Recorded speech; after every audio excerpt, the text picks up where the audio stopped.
ನಮಸ್ತೆ. ನಾನು ಡಾಕ್ಟರ್ ಸ್ನೇಹ, fertility consultant ಮತ್ತು director of Shrishma fertility centre, Bengaluru. ನಾನು ಇವತ್ತಿನ ಸಂಚಿಕೆಯಲ್ಲಿ ನಿಮಗೆ IVF ಇಂಜೆಕ್ಷನ್ಗಳನ್ನು ಹೇಗೆ ತಗೊಳ್ಳೋದು ಮತ್ತು ಅದರ ಯಾವ್ಯಾವ ರೀತಿಯ ಕಂಟೆಂಟ್ ಇರುತ್ತೆ ಮತ್ತು ಅದರ ಹೇಗೆ ಉಪಯೋಗಿಸ್ಬೇಕು ಅನ್ನೋದ್ರ ಬಗ್ಗೆ ನಾನು ನಿಮಗೆ ಕೆಲವು ಮಾಹಿತಿಗಳನ್ನು ತಿಳಿಸ್ಕೊಡ್ತೀನಿ.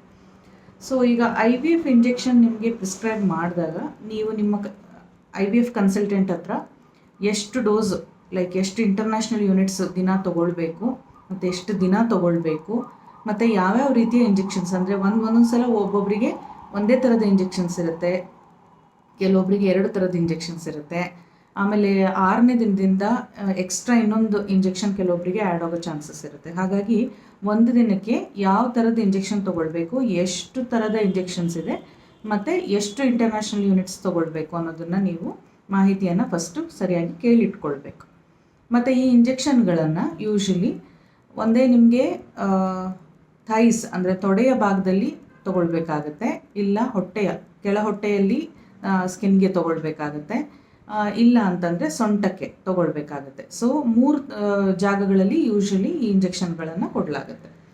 ಸೊ ಈ ಇಂಜೆಕ್ಷನ್ಗಳನ್ನು ಯೂಶಲಿ ಇಂಟರ್ನ್ಯಾಷನಲ್ ಯೂನಿಟ್ಸ್ ಅಂತ ಆ ರೀತಿಯಲ್ಲಿ ಒಂದು ಮೆಷರ್ಮೆಂಟನ್ನು ಕೊಡ್ತಾರೆ. ಈಗ ಸಪೋಸ್ kg, ಮಿಲಿಗ್ರಾಮ್ಸ್, ಲೀಟರ್ಸ್ ಈ ಥರ ಬರುತ್ತಲ್ಲ, ಹಾಗೆ ಇಂಟರ್ನ್ಯಾಷನಲ್ ಯೂನಿಟ್ಸ್ ಈ ಲೆಕ್ಕದಲ್ಲಿ ಇರುತ್ತೆ ಅದು.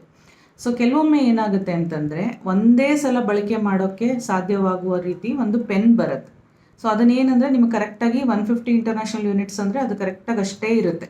ಸೊ ನೀವು ಪೆನ್ ಥರ ಇರುತ್ತೆ, ಅದನ್ನ ನೀವು ಚುಚ್ಚಿಸ್ಕೊಂಡು ಅದನ್ನ ಬಿಸಾಡಿಬಿಡ್ಬೋದು. ಇನ್ನು ಕೆಲವೊಮ್ಮೆ ಏನಾಗುತ್ತೆ ಅಂತಂದರೆ ಅದರಲ್ಲಿ ಮಲ್ಟಿಪಲ್ ಡೋಸಸ್ ಇರುತ್ತೆ, ಅಂದರೆ ಒಂದು 4-5 ದಿನಕ್ಕೆ ಆಗೋ ಥರ ಅದು ನಿಮಗೆ ಒಂದು ಡಬ್ಬ ಅಂದರೆ ಬಾಟಲಲ್ಲಿ ಬರುತ್ತೆ, ಅಥವಾ ಪೆನ್ನಲ್ಲೂ ಬರ್ಬೋದು.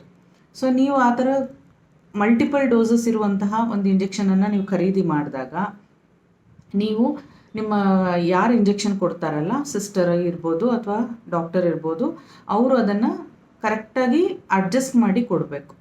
ಸೊ ಅದು ಅಡ್ಜಸ್ಟ್ ಮಾಡಿದಾಗ ನಿಮಗೆ 4ರಿಂದ 5 ದಿನ ಅದು ಎಷ್ಟು ಇದೆ ಅದು ನಿಮಗೆ ಕರೆಕ್ಟಾಗಿ ಅದು ಡೋಸು ಅಡ್ಜಸ್ಟ್ ಆಗುತ್ತೆ. ಸೊ ಈ ಅಡ್ಜಸ್ಟ್ ಡೋಸ್ ಮಾತ್ರ ಕರೆಕ್ಟಾಗಿ ಕೊಡಬೇಕು.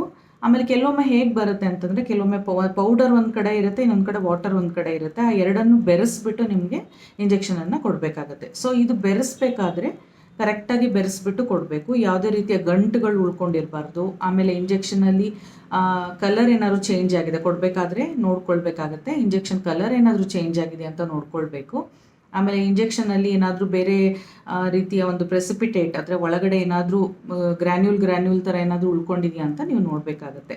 ಸೊ ತೊಗೊಳಕ್ಕಿಂತ ಮುಂಚೆ ದಯವಿಟ್ಟು ಇದನ್ನು ಗಮನಿಸ್ಕೊಳ್ಳಿ. ನೀವು ತೊಗೊಂಡಾಗ ಯಾವ ರೀತಿ ಕಲರ್ ಇತ್ತು ಮತ್ತು ತೊಗೊಳಕ್ಕಿಂತ ಮುಂಚೆ ಯಾವುದೇ ಇಂಜೆಕ್ಷನ್ ಆಗಿರ್ಬೋದು, ಇದು ನಿಮ್ಮ ಗಮನದಲ್ಲಿರಲಿ. ಮತ್ತು ಈ ಇಂಜೆಕ್ಷನ್ಗಳನ್ನು ಸಾಧಾರಣವಾಗಿ ಅವರು ಹೇಳಿದಂಥ ಟೈಮಿಗೆ ತೊಗೊಳ್ಬೇಕಾಗತ್ತೆ. ಯೂಶಲಿ ನೀವು ಒಂದು ಟೈಮ್ಗೆ ಸ್ಟಾರ್ಟ್ ಮಾಡಿದ್ರೆ, ಸಪೋಸ್ ನೀವು ಮಾರ್ನಿಂಗ್ಸಲ್ಲೇ ತೊಗೊಳ್ತಾ ಇದ್ದೀರಾ 9 ಗಂಟೆಗೆ ಅಂದರೆ ಯೂಶಲಿ ಅದೇ ಟೈಮಲ್ಲೇ ತೊಗೊಳ್ಬೇಕಾಗತ್ತೆ. ಆ ಕಡೆ ಒಂದು ಅರ್ಧ ಗಂಟೆ ಹೆಚ್ಚು ಕಡಿಮೆ ಆದರೂ ಪರವಾಗಿಲ್ಲ. ಸಂಜೆ ಶುರು ಮಾಡಿದ್ರೆ ಯೂಶಲಿ ಸಂಜೆನೇ ತೊಗೊಳ್ಬೇಕಾಗತ್ತೆ. ಆದಷ್ಟು ಟೈಮ್ ಅದೇ ರೀತಿ ಮೇಂಟೈನ್ ಮಾಡಿದ್ರೆ ಅವುಗಳ ಆ್ಯಕ್ಷನ್ ಕರೆಕ್ಟಾಗಿ ಆಗುತ್ತೆ. ಆಮೇಲೆ ನಿಮಗೆ ಡಿಸೈರ್ಡ್ ರಿಸಲ್ಟ್ ಚೆನ್ನಾಗಿ ಬರುತ್ತೆ. ಆಮೇಲೆ ಫಾಲಿಕಲ್ಸ್ ಕೂಡ ಚೆನ್ನಾಗಿ ಬೆಳವಣಿಗೆ ಆಗುತ್ತೆ. ಆಮೇಲೆ ಈ ಇಂಜೆಕ್ಷನ್ಗಳನ್ನು ಯಾವಾಗಲೂ ಕೋಲ್ಡ್ ಸ್ಟೋರೇಜಲ್ಲೇ ಇಡಬೇಕು. ಕೋಲ್ಡ್ ಸ್ಟೋರೇಜ್ ಅಂದರೆ ನಿಮ್ಮ ಮನೇಲಿ ಫ್ರಿಡ್ಜ್ ಇದ್ದರೆ ಅದನ್ನು ಡೋರ್ನಲ್ಲಿ ಇಡಬೇಕು, ಇಲ್ಲಾಂದರೆ ಆ ರ್ಯಾಕ್ ಬರುತ್ತಲ್ಲ, ಈ ಥರ ಹಾರಿಸಾಂಟಲ್ ರ್ಯಾಕ್ಗಳು ಬರುತ್ತಲ್ಲ, ಆ ಥರ ರ್ಯಾಕ್ನಲ್ಲಿ ಇಡಬೇಕು. ಯಾವತ್ತೂ ಈ ಇಂಜೆಕ್ಷನ್ಗಳನ್ನು ಕೋಲ್ಡ್ ಫ್ರೀಝರಲ್ಲಿ ಇಡಬಾರ್ದು, ಮತ್ತು ಫ್ರೀಝರ್ಗೆ ಹತ್ತಿರದಲ್ಲಿರೋ ಕಂಪಾರ್ಟ್ಮೆಂಟ್ನಲ್ಲಿ ಇಡಬಾರ್ದು. ಯಾಕಂದರೆ ಅವುಗಳ ಪೊಟೆನ್ಸಿ ಹೋಗ್ಬಿಡುತ್ತೆ, ಆ್ಯಕ್ಷನ್ ವೇರಿಯೇಷನ್ ಆಗುತ್ತೆ. ಮತ್ತು ಈ ಇಂಜೆಕ್ಷನ್ಗಳನ್ನು ನೀವು ಹಾಕಿಸ್ಕೊಳ್ಳಿಕ್ಕೆ ನೀವು ನಿಮ್ಮ ಮನೆ ಫ್ರಿಡ್ಜಿಂದ ಇಂಜೆಕ್ಷನ್ನ ಹಾಕಿಸ್ಕೊಳ್ಳಿಕ್ಕೆ ಹೋಗಬೇಕಾದ್ರೂ ಕೂಡ ನೀವು ಒಂದು ಪಾಲಿಥೀನ್ ಕವರ್ ಅಥವಾ ಒಂದು ಬ್ಯಾಗ್ನಲ್ಲಿ ಐಸ್ ಕ್ಯೂಬ್ಸು ಅಥವಾ ಐಸ್ ಪ್ಯಾಕನ್ನು ಇಟ್ಕೊಂಡು ಅದ್ರ ಪಕ್ಕ ನಿಮಗೆ ಎಷ್ಟು ಬೇಕೋ ಅಷ್ಟೇ ಇಂಜೆಕ್ಷನ್ಗಳನ್ನು ಅದರಲ್ಲಿ ಇಟ್ಕೊಂಡು ಹೋಗಿ ಹಾಕಿಸ್ಕೊಂಡು ಬರಬೇಕು. ವಾಪಸ್ ಬರಬೇಕಾದ್ರೆ ಅದರಲ್ಲಿ ಏನಾದ್ರು ಇಂಜೆಕ್ಷನ್ ಉಳ್ಕೊಂಡಿದ್ರು ಸಹ ಅದು ಕೂಡ ಜೊತೆಗೇನೆ ವಾಪಸ್ ಅದನ್ನು ತೊಗೊಂಡು ಬರಬೇಕು. ಸೊ ಯಾವಾಗಲೂ at any point of time cold ಸ್ಟೋರೇಜನ್ನು ನೀವು ಮೇಂಟೈನ್ ಮಾಡಬೇಕು. ಯಾವುದೇ ಕಾರಣಕ್ಕೂ ಈ ಇಂಜೆಕ್ಷನ್ಗಳನ್ನು ನೀವೇ ತೊಗೊಳೋದಕ್ಕೆ ದಯವಿಟ್ಟು ಹೋಗಬೇಡಿ. ಯಾಕಂತಂದರೆ ನೀವು ಕರೆಕ್ಟಾಗಿ ಅದು ತೊಗೊಳ್ಬೇಕು. ಅದು ಸಬ್ಕ್ಯೂಟೇನಿಯಸ್ ರೂಟ್ ಅಂದರೆ ಸಬ್ಕ್ಯೂಟೇನಿಯಸ್ಸೇ ತೊಗೊಳ್ಬೇಕು. ಆಮೇಲೆ ಇಂಟ್ರಾಮಸ್ಕ್ಯುಲರ್ ಅಂದರೆ ಇಂಟ್ರಾಮಸ್ಕ್ಯುಲರೇ ತೊಗೊಳ್ಬೇಕು. ಸ್ವಲ್ಪ ಆಚೆ ಈಚೆ ಹೆಚ್ಚು ಕಡಿಮೆ ಆದ್ರೂ ಆ ಇಂಜೆಕ್ಷನ್ಗಳು ಆ್ಯಕ್ಟ್ ಆಗೋದಿಲ್ಲ, ಆಮೇಲೆ ನಿಮಗೆ ಸರಿಯಾಗಿ ಬರೋದಿಲ್ಲ. ಸೊ ದಯವಿಟ್ಟು ನೀವಾಗೆ ನೀವು ಇಂಜೆಕ್ಷನ್ಗಳನ್ನು ಪ್ರಿಕ್ ಮಾಡ್ಕೊಳಕ್ಕೆ ಹೋಗಬೇಡಿ. ಯಾವುದಾದ್ರೂ ಒಬ್ಬರು ಕ್ವಾಲಿಫೈಡ್ ಸ್ಟಾಫ್ ನರ್ಸನ್ನು ಮನೆಗೆ ಕರ್ಸ್ಕೊಂಡು ತೊಗೊಳ್ಬೋದು, ಅಥವಾ ನೀವು ಹಾಸ್ಪಿಟಲ್ಗೆ ಹೋಗಿ ಅಲ್ಲಿ ಡ್ಯೂಟಿ ಡಾಕ್ಟರ್ಸ್ ಇರ್ತಾರೆ, ಇಲ್ಲ IVF ಸ್ಪೆಷಲಿಸ್ಟ್ ಇರ್ತಾರೆ, ಇಲ್ಲ ಅಂತಂದರೆ ಸ್ಟಾಫ್ ನರ್ಸ್ಗಳ ಹತ್ರ ದಯವಿಟ್ಟು ಇಂಜೆಕ್ಷನ್ಗಳನ್ನು ತಗೊಳ್ಳಿ. ಈ ಪಾಯಿಂಟನ್ನು ಮಾತ್ರ ದಯವಿಟ್ಟು ಗಮನದಲ್ಲಿ ಇಟ್ಕೊಳ್ಳಿ. ಆಮೇಲೆ ಈ ಕೋಲ್ಡ್ ಸ್ಟೋರೇಜನ್ನು ಕಂಪಲ್ಸರಿ ನೀವು ಮೇಂಟೈನ್ ಮಾಡಲೇಬೇಕು. ಅಕಸ್ಮಾತ್ ಏನಾದರೂ ಕರೆಂಟ್ ಹೋಯಿತು ಅಥವಾ ನಿಮ್ಮ ಮನೇಲಿ ಫ್ರಿಡ್ಜ್ ಇಲ್ಲ ಅಂತಂದರೆ ನೀವು ನಿಮ್ಮ ಪಕ್ಕದ ಮನೆಯವ್ರ ಹತ್ರ, ನೇಬರ್ ಹತ್ರ ರಿಕ್ವೆಸ್ಟ್ ಮಾಡ್ಬೋದು. ಇಲ್ಲಾಂತಂದರೆ ದಿನ ಅವತ್ತು ಡೋಸ್ನ ನೀವು ಆ ಹಾಸ್ಪಿಟಲಲ್ಲೇ ಹೋಗ್ಬಿಟ್ಟು IVF ಸೆಂಟರಲ್ಲೇ ಹಾಕಿಸ್ಕೊಳ್ಬೋದು. ಕೆಲವು IVF ಸೆಂಟರ್ಸು ನೀವು ಮನೆಗೆ ತೊಗೊಂಡೋಗಿ ಹಾಕಿಸ್ಕೊಳ್ಳಿ ಅಂತ ಪರ್ಮಿಷನ್ ಕೊಡ್ತಾರೆ. ಇನ್ನು ಕೆಲವೊಬ್ಬರು ಅಲ್ಲೇ ಬಂದು ಹಾಕಿಸ್ಕೊಳ್ಬೇಕು, ಅವರ ಸ್ಟಾಫ್ ಇರ್ತಾರೆ, ಅಲ್ಲೇ ಬಂದು ಅದೇ ಟೈಮ್ಗೆ ಹಾಕಿಸ್ಕೋಬೇಕು ಅಂತ ಇರುತ್ತೆ. ಸೊ ಅದು ನೀವು ಕರೆಕ್ಟಾಗಿ ಕೇಳ್ಕೊಳ್ಳಿ. ಇನ್ನೊಂದು ಫೈನಲ್ ಇಂಜೆಕ್ಷನ್ ಇರುತ್ತೆ, ಟ್ರಿಗರ್ ಇಂಜೆಕ್ಷನ್ ಅಂತ ಹೇಳ್ತೀವಿ. ಅದಕ್ಕೆ ಒಂದು ಟೈಮನ್ನು ನಿಗದಿ ಮಾಡಿರ್ತಾರೆ. ಸಪೋಸ್ 9:30 ರಾತ್ರಿ 9:30ಗೆ ಅಂದರೆ ನೀವು ಅದೇ ಟೈಮ್ಗೆ ತೊಗೊಳ್ಬೇಕು.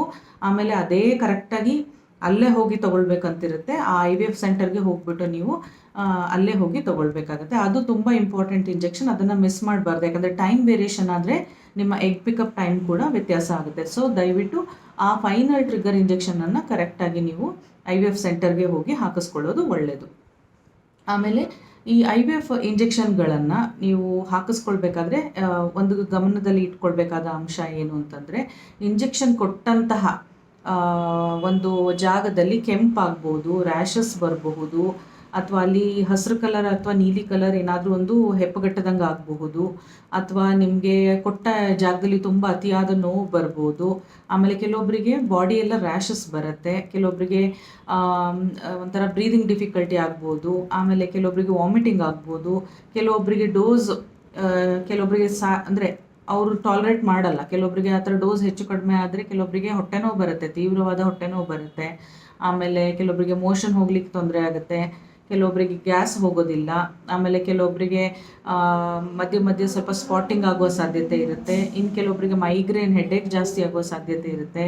ಇನ್ನು ಕೆಲವೊಬ್ಬರಿಗೆ ಕಾಫ್ ಮಸಲ್ಸಲ್ಲೆಲ್ಲ ನೋವು ಬರೋ ಸಾಧ್ಯತೆ ಇರುತ್ತೆ.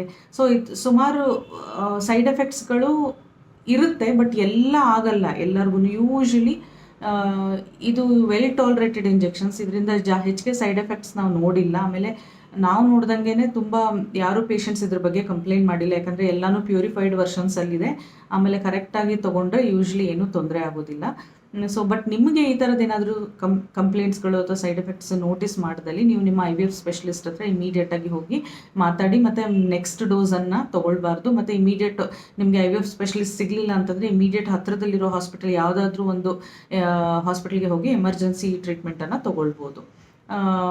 ಮತ್ತು ಈಗ ನಿಮಗೆ ಯಾವುದಾದ್ರು ಒಂದು ಇಂಜೆಕ್ಷನ್ ಬರಲ್ಲ ಅಂತಂದರೆ ನೆಕ್ಸ್ಟ್ ನಿಮಗೆ ಆ ಇಂಜೆಕ್ಷನನ್ನು ಪ್ರಿಸ್ಕ್ರೈಬ್ ಮಾಡಲ್ಲ, ಬೇರೆ ಥರದ ಇಂಜೆಕ್ಷನನ್ನು ಇದು ಮಾಡ್ತಾರೆ. ನಿಮ್ಗೆ ಅಲರ್ಜಿ ಏನಾದರೂ ಇದೆಯಾ ಅಂತ ನೋಟ್ ಮಾಡ್ಕೊಳ್ತಾರೆ. ಸೊ ಇದು ನಿಮಗೆ IVF ಇಂಜೆಕ್ಷನ್ಗಳ ಬಗ್ಗೆ ಮಾಹಿತಿ. ನಿಮಗೇನಾದರೂ ಡೌಟ್ಸ್ ಇದ್ದಲ್ಲಿ ನನಗೆ ಬರೆದು ಕಳಿಸ್ಬಹುದು. ನನ್ನ ಇಮೇಲ್ ID ಆಗಲಿ ಅಥವಾ ವಾಟ್ಸಾಪ್ ಆಗಲಿ ಅಥವಾ ನಮ್ಮ ವೆಬ್ಸೈಟನ್ನು ನೀವು ವಿಸಿಟ್ ಮಾಡಿ, ಅಲ್ಲೇನಾದರೂ ನಿಮಗೆ ಕ್ವೈರಿ ಇದ್ದರೆ ಎನ್ಕ್ವೈರಿಗಳನ್ನು ಕಳಿಸ್ಬೋದು. Thank you.